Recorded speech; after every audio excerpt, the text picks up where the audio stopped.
తెలంగాణలో అరెస్టుల పర్వం కొనసాగుతుందా అంటే నిన్న మొన్న చూసుకుంటే మనం కవిత గారు అరెస్ట్ చూసాం. అయితే ఇప్పుడు అదే కుటుంబానికి చెందిన మాజీ ముఖ్యమంత్రి కేసీఆర్ అన్న కొడుకు తేజేశ్వరరావు అరెస్ట్ అయ్యే అవకాశాలు ఉన్నాయా? సో ఈ అంశాన్ని మనకి వివరించడానికి మనతో పాటు ఉన్నారు ప్రముఖ సీనియర్ జర్నలిస్ట్ దుర్గా కుమార్ గారు. నమస్కారం సార్. నమస్తే మసిరి, మన వీక్షకులు కూడా నమస్కారం సార్. ఇప్పుడు చూస్తుంటే తెలంగాణలో అరెస్టుల పర్వం కొనసాగుతుందేమో అని అనిపిస్తుంది సార్. ఎందుకంటే ఒకే కుటుంబంలో చూస్తున్నాం మనం. ఇప్పుడు చాలామంది పేర్లు కూడా బయటకు వచ్చే అవకాశం ఉందని కూడా వినిపిస్తుంది. అయితే ఇదే కోవలో ఇప్పుడు మాజీ ముఖ్యమంత్రి కేసీఆర్ గారి అన్న కొడుకు పేరు కూడా వినిపిస్తుంది, తేజేశ్వరరావు అని చెప్పేసి తన పేరు కూడా వినిపిస్తుంది. ఎందుకంటారు? అంటే ఇప్పుడు అధికారంలో ఉన్నప్పుడు సహజంగా వాళ్లే కాకుండా అధికారంలో ఉన్న కుటుంబ సభ్యులే కాకుండా దగ్గర బంధువులు కూడా ఇట్లాంటి అక్రమాలకు పాల్పడే అవకాశం చాలా ఎక్కువగా ఉంటుంది. కాకపోతే వీళ్ళు కన్నారావు, తేజస్వరావు అనేవాళ్ళు కానీ ఇంకొక ఆమె ఉంది, వాళ్ళ అన్నగారు అమ్మాయి, వీళ్ళు ఎప్పుడు పెద్దగా కేసీఆర్ గారి కుటుంబానికి సన్నిహితంగా లేరు, మొదటి నుంచి వ్యతిరేకంగానే ఉన్నారు. అయినా సరే వీళ్ళ కార్యక్రమాలు ఏదో వీళ్ళు చేసుకుంటున్నారు, వీళ్ళ వ్యాపారాలు ఏదో వీళ్ళు చేసుకుంటున్నారు. వీళ్ళు మరీ లేనాళ్ళు ఏం కాదు, వాళ్ళకి కూడా కొన్ని వ్యాపారాలు వ్యవహారాలు అన్నీ ఉన్నాయి. ఇప్పుడు ఈ కన్నారావు అనే వ్యక్తి అబ్దుల్లాపూర్ మెట్ దగ్గర ఏదో ఒక పరిశ్రమకు చెందిన ఒక 2 ఎకరాలని కబ్జా చేసి వాళ్ళు కాంపౌండ్ వాళ్ళు పెట్టుకుంటే కూడా ప్రీకాస్ట్ వీటితో షీట్స్తో అది కూడా పగలగొట్టారని ఒక ఆయన కంప్లైంట్ చేశాడు. కంప్లైంట్ చేస్తే మరి అది ఆధారాలు లేకుండా అయితే కంప్లైంట్ చేయరు కదా. అందులోనూ మాజీ ముఖ్యమంత్రికి అన్న కొడుకు అయినప్పుడు ఎంతో కొంత ఆయనకి వాల్యూ ఉంటుంది కదా. కాబట్టి కొంత ఇందులో వాస్తవం ఉందని అనుకోవాలి. లేదంటేనేమో ఆ భూమిలో ఏదైనా ఇతనికి కూడా కొంత షేర్ ఉందా, వివాదం ఏదైనా ఉందా అనేది అనుకోవాలి. కొంత అవకాశం ఉందా అనుకోవటానికి. కానీ అట్లా ఒక్కోసారి పూర్తిగా కూడా వాళ్ళకి ఏ హక్కు లేకపోయినా ఏదో మనం రుబాబ్ చేస్తే మనం ఆక్రమించుకోవచ్చు అనే ప్రయత్నం మీద కూడా జరిగి ఉండొచ్చు. అది ఇప్పుడు ఇక్కడికి వచ్చేసి ఆదిబట్ల పోలీసుల పరిధిలో ఉందంటున్నారు. వాళ్ళు కూడా పోలీసు రిపోర్ట్ ఇచ్చారు, ఎంక్వైరీ జరుగుతుంది. ఎంక్వైరీ జరిగి ఆ నిజాలు బయటకు వస్తే కానీ తెలియదు. అది క్రిమినల్ కేసు. ఎట్లా అంటే ఆ ల్యాండ్లోకి ట్రెస్పాస్ అవ్వటం ఒకటి, వాళ్ళంతటి వాళ్ళు ఆక్రమించడం, దురాక్రమణ చేయటం, తర్వాత అక్కడున్న ప్రహరీ గోడను కూల్చేయటం. కాబట్టి ముందు క్రిమినల్ కేసు బుక్ చేస్తారు. ఆ తర్వాత ల్యాండ్ ఎవరిది స్థలం అనేది యాజమాన్యానికి సంబంధించిన ప్రశ్నలు ఏమైనా కనుక డౌట్లో పడితే అప్పుడు సివిల్కి సూట్గా వాళ్ళు నిలబడి చెబుతారు కోర్టుకి. లేదు స్పష్టమైన ఆధారాలు ఎవరైతే కంప్లైంట్ చేశారో ఆ వ్యక్తికి ఉన్నాయనుకోండి, అట్లాంటప్పుడు ఈయన మీద కేసు బుక్ చేస్తారు క్రిమినల్గానే. కాబట్టి మనం ఆదిబట్ల పోలీసులు ఇంకా 2-3 రోజుల్లో దాంట్లో కూడా నిజ నిర్ధారణ చేసి దాని వివరాలు బయటకు వస్తాయి. ఒకవేళ కనుక అందులో ఆయన తప్పు ఉంటే మాత్రం ఖచ్చితంగా అరెస్ట్ చేసే అవకాశం అయితే పూర్తిగా ఉంది. అదే సార్, ఇప్పుడు చూస్తుంటే లిక్కర్ స్కామ్లో కవిత గారు అరెస్ట్ అయింది. ఈ అరెస్ట్ తర్వాతనే వీళ్ళ ఇంట్లో అంటే మామూలుగానే ఫస్ట్ నుంచి కూడా అవినీతి జరుగుతుంది తెలంగాణలో అని చెప్పేసి కొంతమంది ప్రభుత్వ అధికారులు అంటే ఏవైతే పార్టీ నేతలు ఉన్నారో వాళ్ళు చెప్తున్నారు. ఇప్పుడు చూస్తున్నట్టయితే మన రేవంత్ రెడ్డి గారు కూడా ఇప్పుడు ముఖ్యమంత్రి గత ప్రభుత్వం ఇన్ని చేసిందని చెప్పి తను కూడా శ్వేతపత్రం రిలీజ్ చేసి మనం చూసాం. అయితే ఇప్పుడు మరి కల్వకుంట్ల ఫ్యామిలీ అందరూ కూడా ఒకరి తర్వాత ఒకరు జైలుకి వెళ్ళే అవకాశం ఉందంటారా? మరి అట్లా ఏం లేదు, అది చాలా కేసెస్ మీరు అన్నట్టయితే వస్తాయమ్మా. ఇప్పుడు ఈ 10 ఏళ్ల పరిపాలనలో ఇలాంటివి జరగలేదని కాదు, చాలా జరిగినాయి. అవి ఒకటొకటిగా బయటకు వచ్చే అవకాశం పూర్తిగా ఉంది. కొన్ని ఏమో ఆధారాలు లేకుండా ఆ రోజున వాళ్ళు అధికారంలో ఉన్నారు కాబట్టి, సపోజ్ ఇప్పుడు నీలాంటి వాళ్ళనో నాలాంటి వాళ్ళనో కిడ్నాప్ చేసి రాయించేసుకున్నారనుకోండి, ఇక దాని మీద ఫైట్ చేయడానికి ఉండదు. మనం సంతకం పెట్టినట్టు మనమే పెట్టాము కరెక్ట్గాను.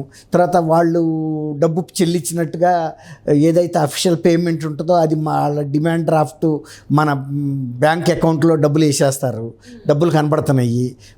కానీ కిడ్నాప్ని ప్రూవ్ చేయడానికి వాళ్ళు మనకి ఇన్ని రోజుల తర్వాత కష్టం అవుతాయి. అట్లాంటివి కొన్ని తప్పుకోవచ్చు, కానీ కొన్ని అవకాశాలు దొరికే ఛాన్సెస్ కూడా ఈక్వల్గా ఉంటాయి. ఎందుకంటే ఈ డబ్బులు అక్రమార్జన అనేది ఇప్పుడు ఆయన ఒక నేషనల్ ఛానల్కి ఇచ్చిన ఇంటర్వ్యూలో కేసీఆర్ గారు, నేను జాతీయ స్థాయిలో పార్టీ పెడుతున్నాను, ఇతర రాష్ట్రాల్లో పార్టీలకు కూడా నేను ఫైనాన్స్ ఇచ్చి దేశకి నేత అవుతాననే మాట చెప్పాడు. అట్లాంటివి కొన్ని ఉన్నాయి. తర్వాత ఇప్పుడు కవిత గారి అరెస్ట్లో కూడా ఆ డబ్బులు ఏదైతే అక్కడ లిక్కర్ స్కామ్లో తెచ్చిన డబ్బుల్ని ఫలానా సాట మీరు పెట్టుబడి పెట్టారని వాళ్ళు ఈడీ వాళ్ళు చూపిస్తున్నారు. వీళ్ళు డెనై చేయలేని పరిస్థితి. అందుకు సంబంధించిన ప్రూఫ్స్ ఉంటాయి. ఎందుకంటే ఆ అమౌంట్ని ఇక్కడ వాడారనేది, లేకపోతే చూపించాలి కదా ఆల్టర్నేటివ్గా మీకు సోర్స్ ఎక్కడ ఉందని. ఇలా ఎంత జాగ్రత్తగా చేసినా కూడా కొన్ని నేరాలు బయటపడతాయి. అట్లాగే ఈ కన్నర వాళ్ళకి సంబంధించినవి కూడా ఏమైనా కొన్ని రావచ్చు. వీళ్ళకన్నా ముఖ్యంగా కేసీఆర్ ఫ్యామిలీలో నుంచి తర్వాత కేసీఆర్కి బాగా ఆత్మీయంగా ఉండే వాళ్ళ వైపు నుంచి ఎక్కువ కేసులు బయటపడే అవకాశం ఉంది. ఎందుకంటే వీళ్ళు అంత చేయగలిగిన స్తోమత వీళ్ళకి లేదు, ప్రభుత్వ మద్దతు కూడా వీళ్ళకి లేదు, ఎవరికి కేసీఆర్ వాళ్ళ అన్న పిల్లలకి. కాబట్టి వాళ్ళు ఏదైనా ఒకటి అర్రా ఏదైనా చిన్న చిన్నవి చేశారేమో, కానీ ఎక్కువ శాతం వీళ్ళ వైపు నుంచి వస్తాయి. మీరు ఊహించినట్టుగా కేసీఆర్ గారి కుటుంబం నుంచే వస్తాయి. అది కూడా ఈ లోక్సభ ఎలక్షన్లు అయిన తర్వాత ఇంకా కొంతమంది బయటకు వస్తారు. ఎందుకంటే ఇంకా పార్టీకి ఏమైనా పట్టు ఉందో ఏమైనా చూస్తున్నారు. ఒకవేళ కనుక ఎక్కువ సీట్లు అసలు గెలవలేదనుకోండి, 0 సీట్లు గెలిచిందనుకోండి, అసలు గెలవలేకపోయినప్పుడు ఇంకా బయటకు వస్తారు చాలామంది. ఇదిగో మాకు ఇలా జరిగింది. ఇప్పుడు నయీం మీద తర్వాత ఎన్ని బయటకు వచ్చినాయి, చాలా మంది బయటకు వచ్చారు. అసలు నయీం కేసు కూడా పెద్ద వివాదం ఉంది. నయీం ఆస్తులన్నీ ఏమైనాయి అని, డైరీ ఉండేది, డైరీలో ఆస్తులు కూడా చాలా దొరికినాయి. అవన్నీ కూడా పెద్దలు మింగేశారు. నగదు కానీ, బంగారం కానీ, డైమండ్స్, ఇంకా చాలా వాల్యుబుల్స్ అన్నీ ఉన్నాయి. కొన్ని వందల వేల డాక్యుమెంట్స్ కూడా ఉన్నాయి వాడి దగ్గర.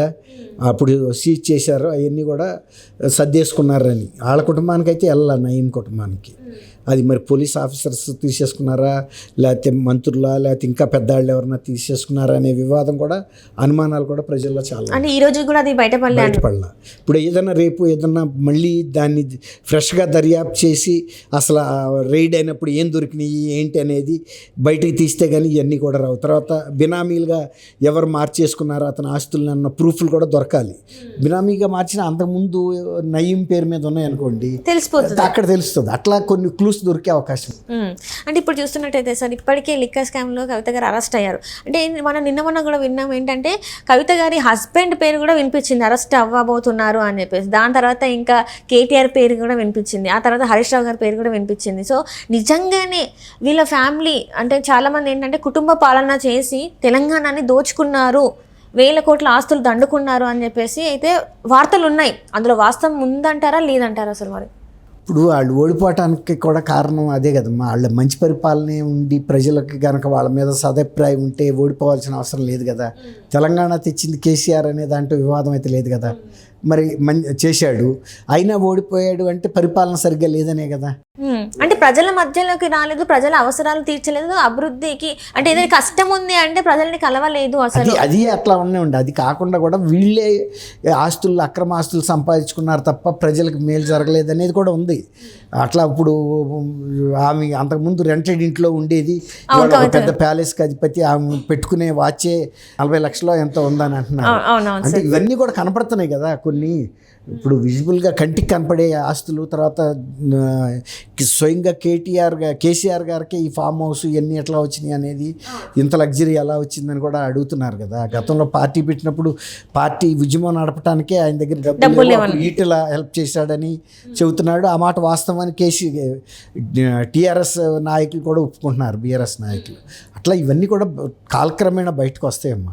Right, thank you so much. Thank you అమ్మా సిరి. మనం